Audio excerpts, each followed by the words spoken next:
નમસ્કાર. આજે આપણે આપણા 12મા ચેપ્ટર ની અંદર છેલ્લો ટોપિક એટલે કે નૈતિક પ્રશ્નો એટલે કે ઇથિકલ ઇશ્યુ વિશે ચર્ચા કરવાની છે. આપણા જે આ ચેપ્ટર ચાલુ છે 12 નંબરનું, એ ચેપ્ટરનો આ છેલ્લો ટોપિક છે.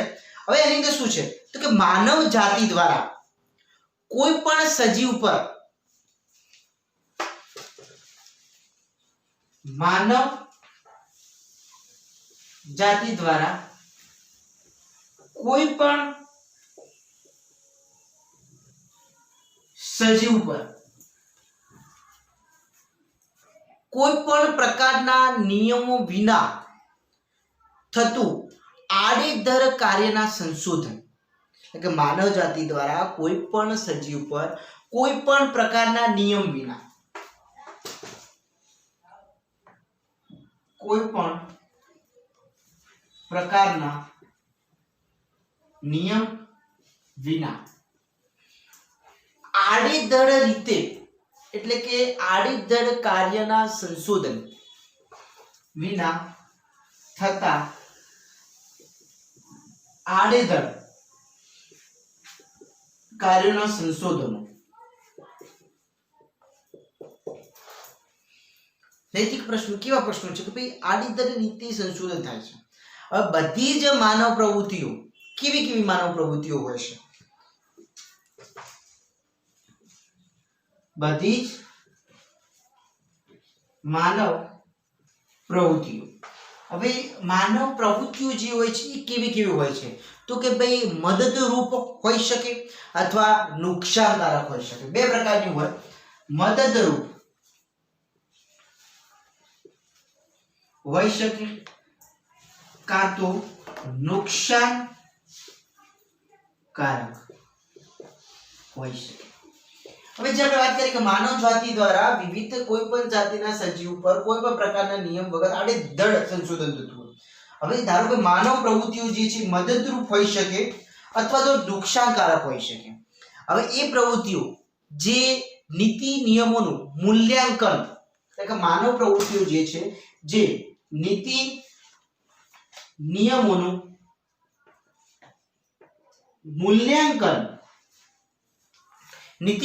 મૂલ્યાંકન ચોક્કસ નૈતિક મુદ્દાઓ આધારિત ચોક્કસ કેવા મુદ્દાઓ તો નૈતિક મુદ્દાઓ આધારિત હોવું જરૂરી છે. ચોક્કસ નૈતિક મુદ્દાઓ આધારિત હોવું જરૂરી છે. મતલબ કે જે માનવ પ્રવૃત્તિઓ જે છે એ નીતિ નિયમોનું મૂલ્યાંકન કરે છે અને એ ચોક્કસ મુદ્દાઓ પર આધારિત હોય છે.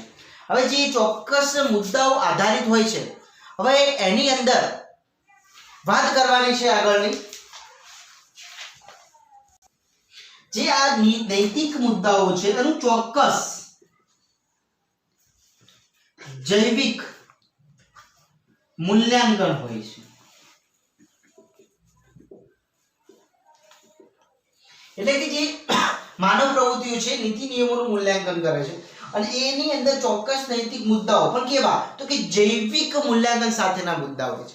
હવે કોઈ પણ જનીન પરિવર્તનીય સજીવો એટલે કે જીએમઓ,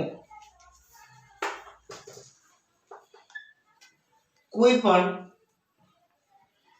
જનીન પરિવર્તિત સજીવો એટલે આપણે એને કહીએ જીનેટિક મોડિફિકેશન ઓર્ગેનિઝમ એટલે કે જીએમઓ જે છે એ નિવસન તંત્રોમાં પ્રવેશ કરવામાં આવે છે. એટલે કે જે જનીન પરિવર્તિત સજીવો છે એમને એમના નિવસન તંત્રોમાં પ્રવેશ કરાવવામાં આવે છે. જે જીનેટિક રીતે મોડિફિકેશન કરેલા સજીવો છે એમને નિવસન તંત્રોમાં પ્રવેશ કરાવવામાં આવે અને સજીવોમાં આવા જે અણધાર્યા અને અનિચ્છનીય ફેરફારો થાય છે. આના આધારે શું થાય છે તો કે સજીવોમાં અણધાર્યા અને અનિચ્છનીય ફેરફારો થાય. હવે એ જે ફેરફારો થાય છે એટલે કે જીએમઓ ને કારણે નિષેધ તંત્રોમાં એડ કરવામાં આવે ને ઘણા બધા ફેરફારો થાય. હવે ભારતમાં ચોક્કસ સંગઠનની સ્થાપના થઈ આ બાબતે. ભારતમાં ચોક્કસ સંગઠનની સ્થાપના થઈ. આ બાબતે ચોક્કસ એક સંગઠનની સ્થાપના થઈ જેને શું કહેવામાં આવે? GEAC એટલે કે જેનેટિક એન્જિનિયરિંગ એપ્રુવલ કમિશન. શું કહેવામાં આવે? Genetic engineering approval commission, GEAC. GEAC full form શું? તો કે જેનેટિક એન્જિનિયરિંગ એપ્રુવલ કમિશન, એનું ફૂલ ફોર્મ છે. GEAC ની સ્થાપના થઈ, સંગઠન છે. હવે એની અંદર શું કરવામાં આવ્યું તો કે એના સ્પેસિફિક નિર્ણયો બનાવવામાં આવે. આના દ્વારા ચોક્કસ નિર્ણયો બનાવવામાં આવે. આ બાબતે ચોક્કસ નિર્ણયો બનાવવામાં આવે અને એની અંદર કેવા તો કે પરિવર્તિત સંશોધનના કાર્યો જે પરિવર્તિત થાય છે, પરિવર્તિત સંશોધનોના કાર્યો. કઈ બાબતે નિર્ણયો બનાવવામાં આવે? નિયમો બનાવવામાં આવે.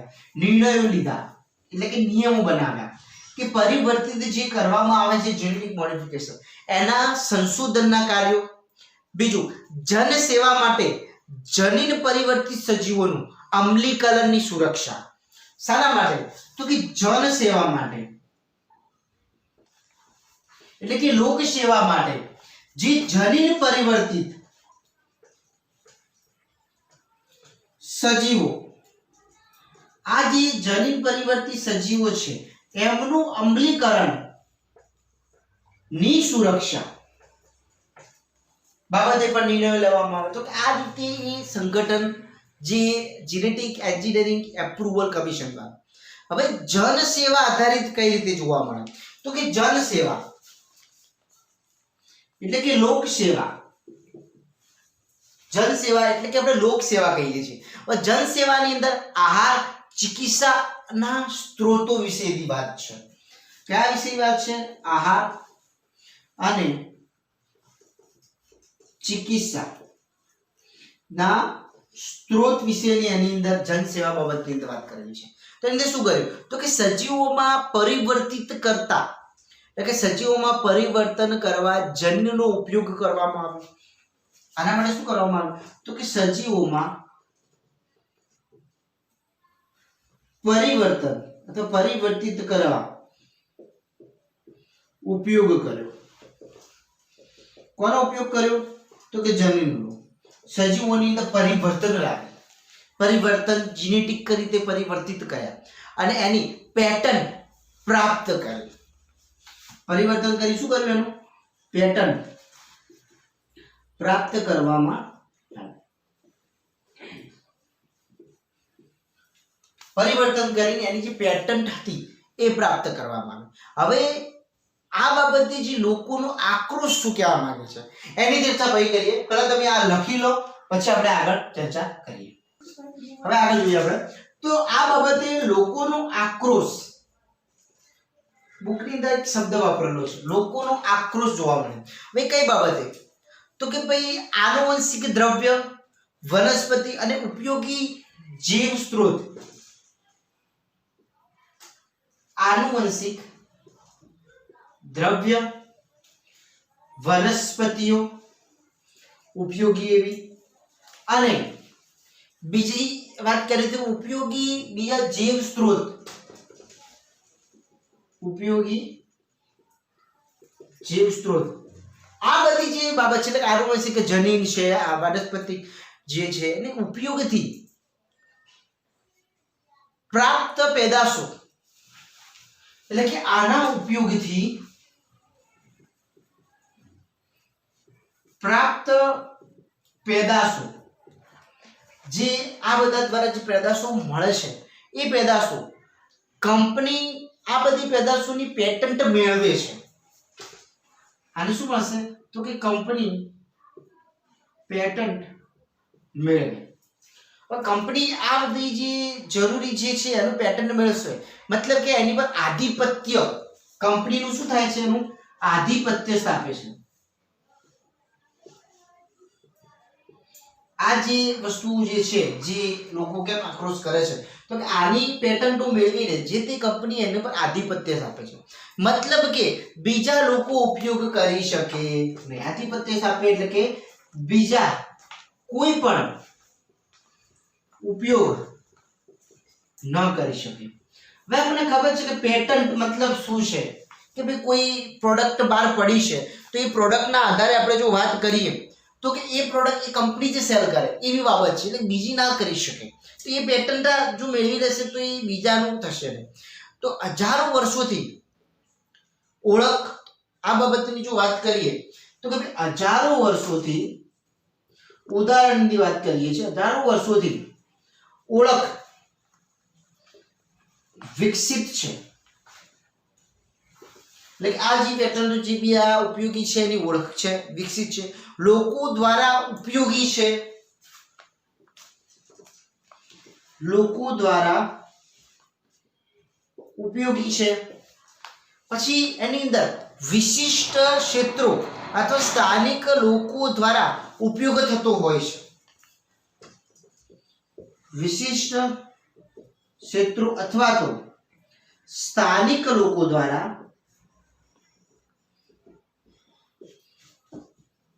ઉપયોગ થતો હોય છે.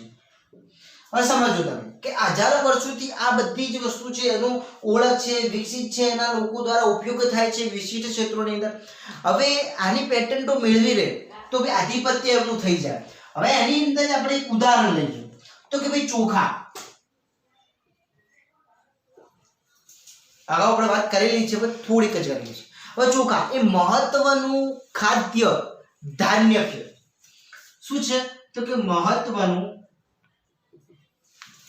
ખાદ્ય ધાન્ય છે ચોખા. હવે એની અંદર શું થાય તો કે ભાઈ જે એશિયાઈ ખેતીના ઇતિહાસમાં હજારો વર્ષોથી આ ચોખાનું વર્ણન કરેલું છે. એશિયાઈ ઇતિહાસમાં હજારો વર્ષોથી આ વર્ણન જોવા મળે છે. એટલે હજારો વર્ષોથી એશિયાઈ દેશોની અંદર ચોખાની જે અલગ અલગ જાતો છે એનું વર્ણન જોવા મળે છે. હવે ભારતમાં ચોખાની 2 લાખ જાતિ વિશેની માહિતી છે. ભારતમાં ચોખાની 2 લાખ જાતિની માહિતી છે. ભારત ખુદ 2 લાખ જાતિ ચોખાની ધરાવે છે. હવે ચોખાની વિવિધતા વિશ્વની સૌથી મોટી વિવિધતામાં એક છે. ભારત જે છે એ ભારતમાં જે ચોખાની વિવિધતા છે, ચોખાની વિવિધતા જે વિશ્વની વિવિધતામાં, એટલે કે વિશ્વની સૌથી મોટી વિવિધતામાં, જે વિશ્વની સૌથી મોટી વિવિધતામાં એક છે. એટલે કે સમજો કે આટલી જાતો ભારત જોડે છે તો કે વિશ્વમાં જે વિવિધતાઓ છે એની અંદર પહેલા નંબરનો એક વિવિધતા ગણવામાં આવે છે. હવે એના ઉદાહરણ તરીકે સમજીએ તો કે ભારતમાં બાસમતી ચોખા,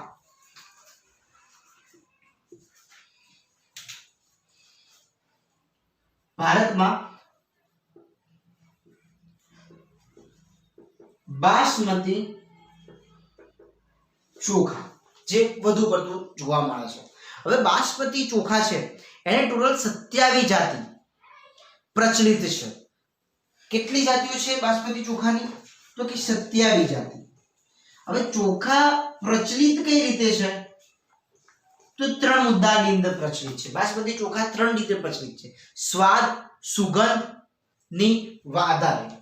2 બાબત, સ્વાદ અને સુગંધ અને ટેસ્ટ. પણ જે બાસમતી ચોખા છે એનું વર્ણન પુસ્તકો, પછી લોક સાહિત્ય, પછી કવિતાઓમાં પણ વર્ણન છે.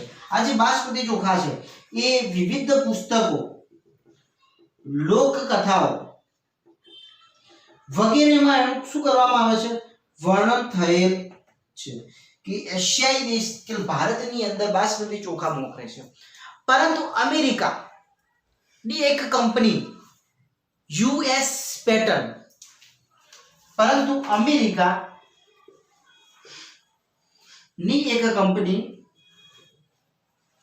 જે યુએસ પેટર્ન જે શું કરે છે તો કે યુએસ પેટર્ન સાથે, એટલે કે યુએસ પેટર્ન સાથે ટ્રેડમાર્ક કાર્યાલય સાથે, એ યુએસ પેટર્ન પ્લસ ટ્રેડમાર્ક કાર્યાલય, ટ્રેડમાર્ક શું છે આપણે માર્કો આપણે કહીએ છીએ, ટ્રેડમાર્ક કાર્યાલય સાથે બાસમતી ચોખાની પેટન્ટ પ્રાપ્ત કરે છે. એટલે આના દ્વારા શું કરશે, બાસમતી ચોખાની પેટન્ટ પ્રાપ્ત કરે. અમેરિકા જે છે ને યુએસ પેટર્ન સાથે ટ્રેડમાર્ક કાર્યાલય સાથે મળીને એ આ બાસમતી ચોખાની પેટન્ટ પ્રાપ્ત કરે છે. હવે શું થાય તો કે એની નવી જાતિઓનું નિર્માણ કરશે અને અમેરિકા દ્વારા એનું વેચાણ થાય. આની શું કરશે, નવી જાતિઓ નું નિર્માણ કરે. નિર્માણ કરે એટલે શું કરશે, એનું અમેરિકા દ્વારા એનું વેચાણ થાય. અહીંયા બાસમતી ચોખાની કોપીરાઇટ થઈ. હવે એક આધિપત્ય થઈ જાય છે.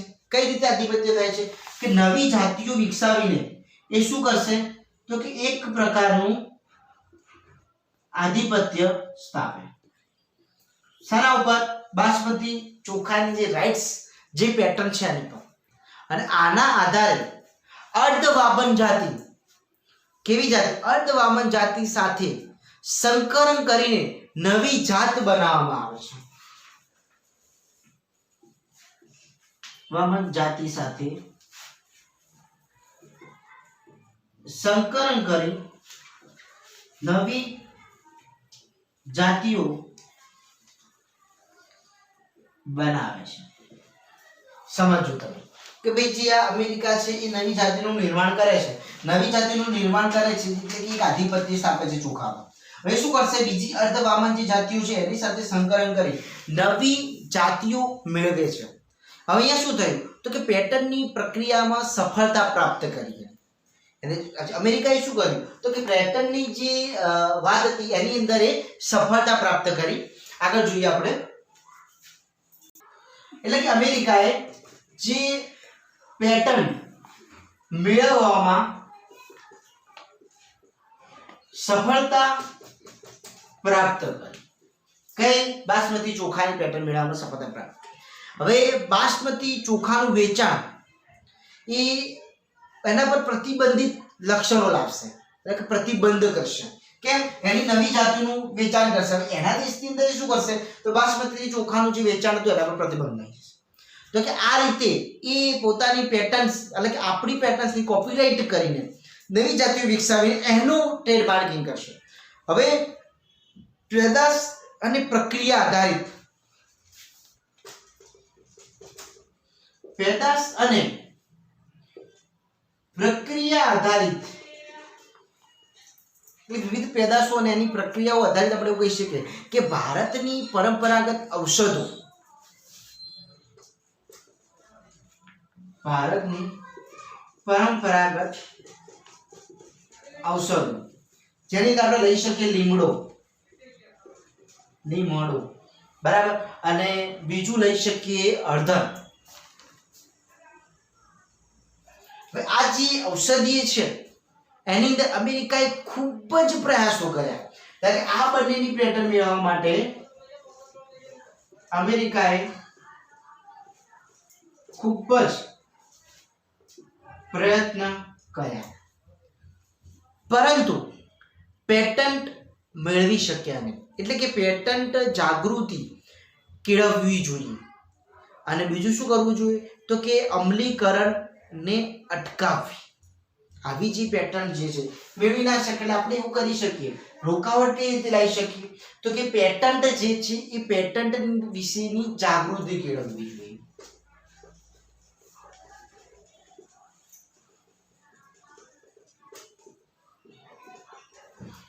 બીજું પેટર્ન્સ જે છે એનું અમલીકરણ એટલે કે પ્રયોજનને અટકાવવું જોઈએ.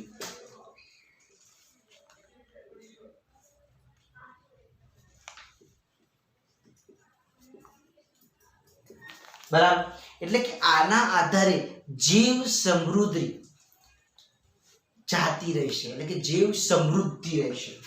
આ બે સ્ટેપના આધારે એવું રહેશે કે જીવ સમૃદ્ધિ જળવાઈ રહેશે કે આ રીતે કોપીરાઇટ. હવે અમેરિકાએ ખૂબ જ ટ્રાય કર્યો ઔષધીય જે આપણે કહીએ છીએ ભારતની પરંપરાગત બે ઔષધિ તરીકે ગણવામાં આવે લીમડો અને હળદર, પણ એની પેટર્નાઇઝ ના કરી શકાય, કોપીરાઇટ ના કરી શકાય કારણ કે ત્યાં એમને થોડું બહુ મુશ્કેલ છે, એનું જે એન્વાયરમેન્ટ જોઈએ એ ક્રિએટ ના કરી શકાય એના માટે.